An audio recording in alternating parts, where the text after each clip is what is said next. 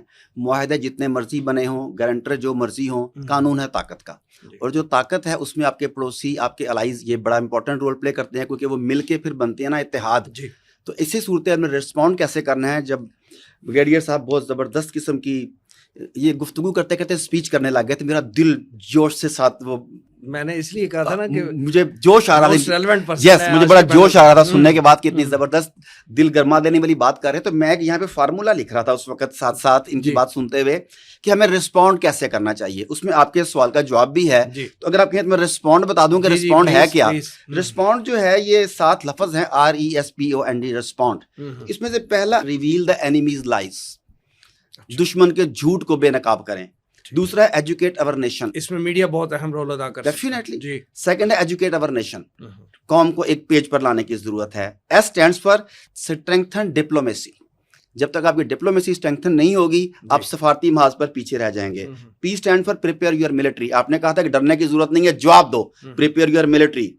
او organize global allies, آپ کے جو گلوبل الائز ہیں ان سب کو ایک پیج کے اوپر لانا ضروری ہے. N stand for neutralize internal divisions, دشمن جو ہمیں علاقائی, صوبائیت اور لسان کی زبان پر کاٹتا ہے, تقسیم کرتا ہے, اسے نیوٹرلائز کیا جائے. اور آخری D, defend your integrity. Respond اگر اس طریقے سے کیا جائے تو جیسا بریگیڈیئر صاحب نے کہا وی آر انوینسیبل. ضیاء صاحب یہ فرمائیے گا کہ پاک بھارت کشیدگی کے خاتمے کے لیے تنظیم اسلامی کے اس فورم سے بھارتی مسلمانوں اور خاص طور پہ کشمیری مسلمانوں کو کیا پیغام دیں گے آپ؟ وسیم بھائی بہت اہم, ڈاکٹر صاحب نے تو وہ جس طرح کہتے ہیں نا سمندر کو کوزے میں بند کر دیا, ساری تفصیل جو پلاننگ کے حصے ہو سکتے ہیں وہ سارے موجود ہیں. ایک فارمولا دے دیا نا, فارمولا دے دیا انہوں نے. بھارتی اثر و رسوخ امریکہ میں اور اسرائیلی اثر و رسوخ امریکہ میں, جس کو ہم لابیز کہتے ہیں, وہ بہت اسٹرانگ ہو چکی ہوئی ہیں. آپ یہ اندازہ کریں کہ اس وقت امریکہ میں ان کا جو نائب صدر جو موجود تھا جب پہلگام کا واقعہ ہوا, اس کی اہلیہ انڈین یاد ہے. اچھا, وہاں پہ جو نیشنل سیکیورٹی ایڈوائزر ہے تلسی گبارڈ, وہ انڈین یاد ہے. وہاں بڑی کمپنیز کے CEO آپ کو دکھائی دیں گے, انڈین یاد ہے. ٹرمپ کے مخالف کھڑی ہوئی امیدوار کاملا ہیرس, انڈین یاد ہے. تو انڈین لابی بڑی اسٹرانگ ہے. اسرائیلی لابی تو خیر ہم سب جانتے ہیں, ایپیک کی منظوری کے بغیر کوئی امریکی صدر بن نہیں سکتا. ایک بات تو یہ ہمارے سامنے رہنی چاہیے, یہ ہنود اور یہود کا گٹھ جوڑ, لَتَجِدَنَّ أَشَدَّ النَّاسِ عَدَاوَةً لِلَّذِينَ آمَنُوا الْيَهُودَ وَالَّذِينَ أَشْرَكُوا, یقیناً تم پاؤ گے ایمان والوں کے خلاف عداوت میں, دشمنی میں سب سے زیادہ جو اس حوالے سے زہریلے ہوں گے. وہ کون ہوں گے؟ وہ جو کہ یہود ہیں, یہود کا ذکر پہلے ہے, اور پھر دوسرا وہ جو کھلا شرک کرتے ہیں. اس دور کی بات, اور خیر وہاں بھی موجود تھے.